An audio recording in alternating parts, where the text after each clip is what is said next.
વડોદરા હરણી lake zone દુર્ઘટના બની હતી, જેને લઈ અને પાલિકાએ કોઈ ઠોસ કાર્યવાહી ન કરતા ભાજપના કોર્પોરેટર આશિષ જોશીએ નિવેદન આપતા કહ્યું હતું કે અધિકારીઓને નોટિસ આપી અને પાલિકાએ માત્ર દેખાડા કર્યા છે। 26 દિવસ સુધી અધિકારી સામે કાર્યવાહી ન કરી પાલિકાએ ગંભીર બેદરકારી દાખવી હતી। કોર્પોરેશન દ્વારા અધિકારીઓને છાવરવાના પ્રયાસો કરવામાં આવી રહ્યા છે, તેમજ પાલિકાએ અધિકારીઓને પુરાવાનો નાશ કરવા સમય આપ્યાનો આક્ષેપ કરાયો છે।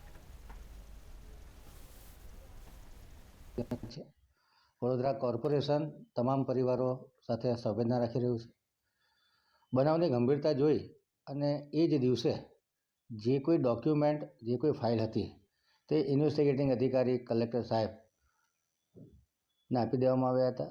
ડિપાર્ટમેન્ટલ ઇન્ક્વાયરી પણ એ જ દિવસે ચાલુ થઈ ગઈ હતી અને ડિપાર્ટમેન્ટલ ઇન્ક્વાયરીના અંતે જે કોઈ નાની મોટી જવાબદારી અધિકારીઓ નક્કી થતી હતી એ તમામ અધિકારીઓને શોકોઝ નોટિસ આપવામાં આવી છે અને એમાં પણ ખાલી શોકોઝ નોટિસ આપીને જવાબ પૂછવામાં આવ્યો છે અને આ 6 અધિકારીમાંથી એક તો ફરિયાદી પણ છે અને અગાઉ સસ્પેન્ડ થયેલા છે, એટલે એ કઈ રીતે જવાબ આપવો એમાં પણ માહિર છે, ફરીથી રિજોઇન્ટ પણ થયા છે, એટલે એમને આટલો બધો સમય આપવાનું કારણ મને સમજમાં નથી આવતું। એટલે ચોક્કસપણે ખરેખર તો 19 તારીખે જ આ જો ડિપાર્ટમેન્ટને લાગતું હતું તો આ 19 તારીખે જ આ અધિકારીઓને સસ્પેન્ડ કરવાના હતા।